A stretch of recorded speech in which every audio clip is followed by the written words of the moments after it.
Alright, magandang gabi na ho sa lahat natin ng mga viewers Luzon, Visayas at Mindanao all over the world. Welcome naman sa ating panibagong video, panibagong reaction, mga ka-action, mga kakamping. So may gusto lang ho ako na i-share ho sa inyo. Una sa lahat, pagpasensyahan nyo na po, medyo maingay ang ating audio gawa ng maraming naglalaro ng mga children of God sa labas ng bahay. Maraming salamat po sa lubos nyong pag-unawa.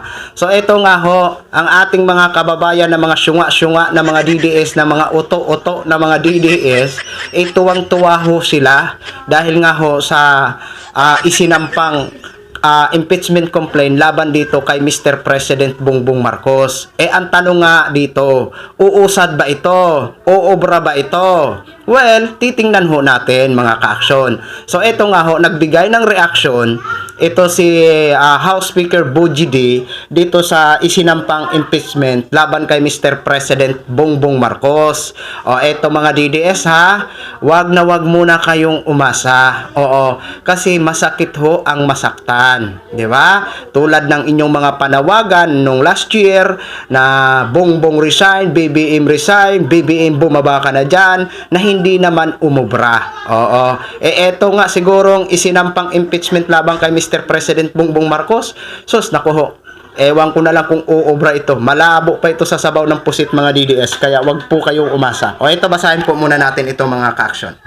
Ayon dito sa post ng News 5, wala tayong nakikitang batayan na magbibigay katwiran sa isinampang impeachment complaint laban kay Pangulong Ferdinand Bongbong R. Marcos Jr., Representative Bogie D., House Speaker.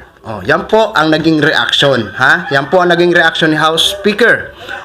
Take note, House Speaker na po yan, ha? Wala siyang nakikitang batayan o pangatwiran sa isinampang impeachment complaint laban kay Mr. President Bongbong Marcos, 'di ba? Ano ba ang tinitingnan, 'di ba? Ano ba itong impeachment at ano ba ang tinitingnan or binabasihan dito sa impeachment, 'di ba? Ebidensya. Ebidensya mga DDS, ha? Ebidensya ang tinitingnan dito o binabasihan, 'di ba? Titingnan ho natin doon sa nagsampa ng impeachment laban kay Mr. President Bongbong Marcos at sa ginamit nila na grounds kung sila ba ay may mga sapat na ebidensya. Kasi ebidensya ho ang kailangan dito, 'di ba? Ngayon, ito ho, may proseso pa ito ha. Hindi po madali ang impeachment. May process po ito mga ka-aksyon, 'di ba? So, kailangan muna ito i-calendar within 10 days. And then after 10 days, 'di ba? Kailangan na i-refer na ito sa Committee in Justice, 'di ba? Ngayon, halimbawa lang ha. Halimbawa lang po, no? Kung magkaroon agad ng express or immediately na boto, na makuha agad ang 1/3 na boto, so kailangan agad ito na magkaroon agad ng trial, 'di ba? Magkaroon agad ito ng trial kung makuha agad ang 1/3 na boto, 'di ba? Immediately, 'di ba? Pero mahirap. Sa tingin ko mahirap makuha 'yan mga ka-action, mga kakamping. Oo, maniwala kayo. Kumbaga ano lang 'to? Mga ka-action, kumbaga patalastas lang ito para sa akin. Oo, sa totoo lang. 'Yan ang pananaw ko ha, opinion ko lang po 'yan ha. Pero unlike naman kay Vice President Sara Duterte, kung magkaroon ulit, no? At may magsampa ulit ng impeachment complaint laban kay Vice President Sara Duterte, iyon talaga malamang sa malamang may katotohanan. Kasi nagkaroon ho yan ng hearing eh. Di ba? Nagkaroon ng hearing, doon natin nalaman ang mga sandimakmak na mga ghost name na di umano nakatanggap, di ba? Na wala sa datos ng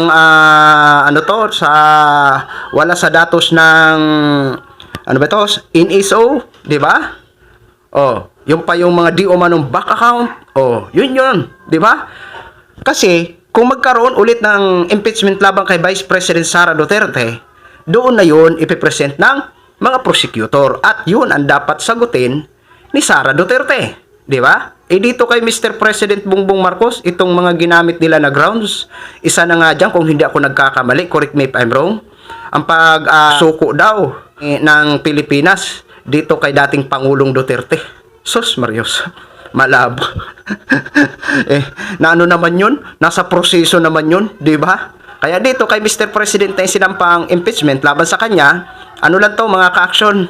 Kumbaga para nga sa akin puro komersyal lang itong mga ka-action. Oo. Kaya mga DDS, wag na ho kayong umasa. Oo, ngayon pa lang tanggapin nyo ng kabiguan. Kantahin nyo, yun yung magiging kanta nyo, kabiguan. Oo, ha? Hanapin nyo yan ha, ang title na niya at kantahin nyo na lang. Praktisan nyo na lang. Kasi malamang sa malamang, dyan talaga tutungo yan. Kabiguan. O, yun lang ho, mga ka-action, mga kakamping no, share ko lang ho sa inyo yan. Maraming salamat po sa ating mga viewers, Luzon, Visayas, at Mindanao all over the world. Ako po, ang inyong lingkod, si The Action Man. Good evening, everyone.